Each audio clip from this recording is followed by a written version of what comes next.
Dear programmers, PLC programming की इस series में मैं फिर से एक बार आपका स्वागत करता हूं। आज हम लोग पीएलसी प्रोग्रामिंग के बिल्डिंग ब्लॉक्स के बारे में समझेंगे। इन सभी पॉइंट्स को हम लोग वन बाय वन समझते हैं। तो आइए शुरू करते हैं। किसी भी प्रोजेक्ट को जब हम लोग समझते हैं और उसकी प्रोग्रामिंग स्टार्ट करते हैं, उसके पहले हमें इन बिल्डिंग ब्लॉक्स को समझना बहुत ज़रूरी है। यह किसी भी प्रोग्रामर के लिए बहुत ही ज़रूरी है जब वह पहली बार कोई प्रोग्रामिंग करता हो या किसी भी प्रोजेक्ट में अपना लॉजिक डेवलप करता हो। तो सबसे पहले होता है कि एप्लीकेशन। पीएलसी प्रोग्रामिंग में जब भी हम किसी प्रोजेक्ट के ऊपर काम करते हैं तो हमें पहले ये अच्छी तरह से समझना है कि यह एप्लीकेशन कौन सा है। जब हमें एप्लीकेशन क्लियर हो जाता है, उसके बाद हम लोग आधी लड़ाई यहीं पर जीत जाते हैं। उसके बाद होता है एसओपी।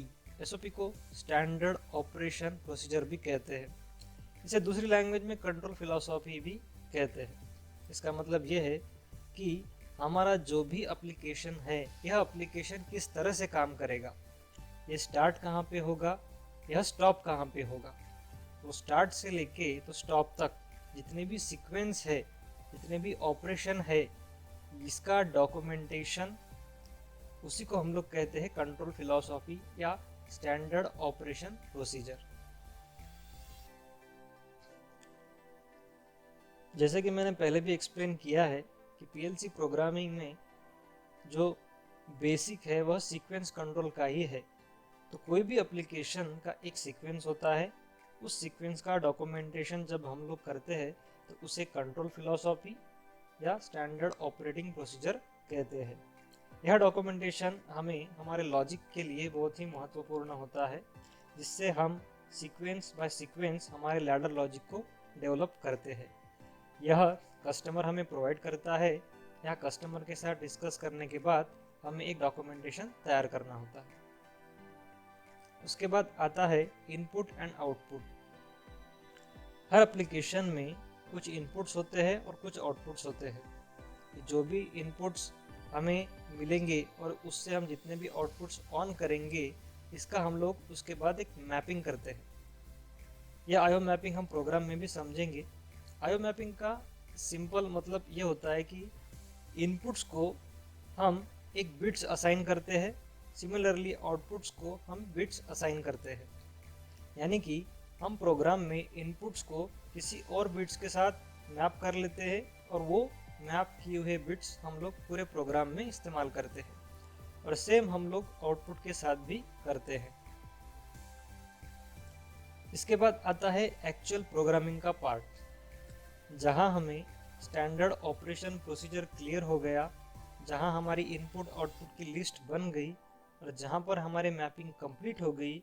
इसके बाद हम लोग प्रोग्रामिंग को स्टार्ट करते हैं। जब ये ऊपर की चीज़ें पूरी क्लियर हो जाती है तब प्रोग्रामिंग करना बहुत ही आसान और सरल हो जाता है। एक बार प्रोग्रामिंग कंप्लीट होने के बाद हम लोग इसे सिमुलेशन करके सॉफ्टवेयर में ही चेक करते हैं, और जब सिमुलेशन पे हमारा लॉजिक ठीक से काम करता है, उसके बाद जो लास्ट ब्लॉक है पीएलसी प्रोग्रामिंग का, that is execution and trials. एक बार आपका पीएलसी प्रोग्रामिंग का लॉजिक पूरी तरह से बिल्डअप हो गया, उसके बाद एग्जीक्यूशन और ट्रायल्स बहुत ही आसानी से हो जाता है। तो यह बिल्डिंग ब्लॉक्स थे पीएलसी प्रोग्रामिंग के। As a programmer, as a project engineer, ये आपको समझना बहुत ही ज़रूरी है। जब इस सीक्वेंस को आप फॉलो करते हैं तब आपका प्रोग्रामिंग का जो पार्ट है ये बहुत ही आसानी से और क्लियरली कंप्लीट हो जाता है, और आपको प्रोग्रामिंग करने के लिए कोई भी परेशानी का सामना नहीं करना पड़ता। तो ये बात एक पीएलसी प्रोग्रामर को या प्रोजेक्ट इंजीनियर को हमेशा ध्यान में रखनी चाहिए।